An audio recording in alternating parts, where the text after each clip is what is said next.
شمال کی وادی سے پرواز، ایک تمثیل، مقصدیت سے جڑیے، بیان مقصد لکھیے۔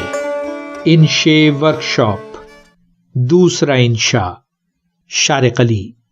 اونچے اونچے برف پوش پہاڑوں سے گھری شمال میں واقع کشادہ وادی کے بیچوں بیچ یخبستہ جھیل کے کنارے پر تیرتا ہوا راج ہنس پانی سے نکل کر ساتھ لگی گھاس کے سرسبز و شاداب میدان میں ڈگمگ ڈگمگ چلتے ہوئے اپنی مخصوص پکار سے اپنے نوعمر اور تجربہ کار ساتھیوں کو آواز دیتا ہے۔ اس کے یہ ساتھی کے جو جا بجا جھیل کے کنارے پر تیر رہے ہیں یا سبززار پر چہل قدمی کر رہے ہیں، اس کی پکار اور پیش قدمی میں ایک تکونی ڈار بنا کر گھاس کے میدان میں پہلے پیدل چلنا اور پھر دوڑنا شروع کر دیتے ہیں۔ قدم آہستہ آہستہ تیز ہوتے ہیں اور پھر بازوؤں کے ساتھ لگے ہوئے پر دھیرے دھیرے کھلنے لگتے ہیں۔ قیادت کرنے والے راج ہنس کا دل اس موقع پر ملے جلے جذبات سے بھرا ہوا ہے۔ اسے محسوس ہوتا ہے کہ اس کی ڈار کے بیشتر نوعمر مگر توانا ساتھی اس طویل پرواز کے آغاز میں ہچکچاہٹ اور خوف محسوس کر رہے ہیں۔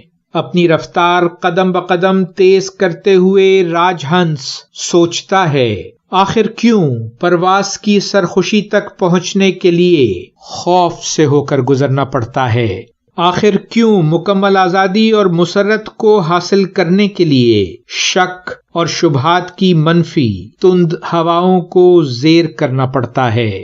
یہ تو اس کے قبیلے کا نسلی اعزاز ہے کہ وہ قوانین قدرت اور اپنی جبلی فطرت کے زیر اثر ہر سال ہزاروں میل کا طویل اور دشوار گزار سفر طے کر کے جنوب میں واقع گرم جھیلوں کے کنارے اپنی اور اپنے آباء و اجداد کی قائم کردہ اور طے شدہ قیام گاہوں تک پہنچتے آئے ہیں۔ یہ سفر تو فطرت کا تقاضا بھی ہے اور ان کے قبیلے کا امتیاز بھی۔ ہوائیں کیسی ہی تند اور کیسی ہی تیز کیوں نہ ہو، جب وقت آ جائے تو یہ سفر طے کرنا ہی پڑتا ہے۔ کھلے بازوؤں کے ساتھ تیزی سے بھاگتا ہوا ڈار کی قیادت کرنے والا راج ہنس یہ بات اچھی طرح جانتا ہے کہ وادی کی دلکش اور آرام دہ سطح زمین ایک دفعہ چھوڑ دینے کے بعد اس کی ڈار کے لیے سوائے ہوا کے، تند اور تیز بے رحم ہوا کے کہ جو کھلے ہوئے بازوؤں کو پرواز میں مدد دے، اور کچھ بھی نہیں کہ جس پر قیام کیا جا سکے، بھروسہ کیا جا سکے۔ اس کے تیز قدم ابھی زمین ہی پر ہیں اور یہ خیال اس کے دل میں آتا ہے، ہو سکتا ہے یہ ہوا اس بار کھلے ہوئے بازوؤں کی پرواز میں مددگار ثابت نہ ہو۔ اس خوف آمیز خیال کے باوجود راج ہنس یہ جانتا ہے کہ اب وقت آ چکا اور اس کے نوعمر ساتھی نشو و نما کے مراحل سے گزر کر کھلے آسمانوں میں پرواز کے لیے تیار ہیں۔ اب بس ایک مرحلہ باقی ہے، آخری اور فیصلہ کن مرحلہ۔ قدم تیز ہیں اور بازو کھلے ہوئے، اور یہ مرحلہ ہے زمین چھوڑ دینے کا مرحلہ۔ راج ہنس کے دل میں اس خوف آمیز خیال سے بڑھ کر ایک اور طاقت ہے، دانائی کی طاقت، اور یہ طاقت اسے بتاتی ہے کہ جب تک اس کے نوعمر ساتھی اپنے بازوؤں کی توانائی کو پرواز کی مدد سے پہچان نہیں لیں گے، وہ اپنی زندگی کے مقصد کو کبھی بھی حاصل نہیں کر سکیں گے۔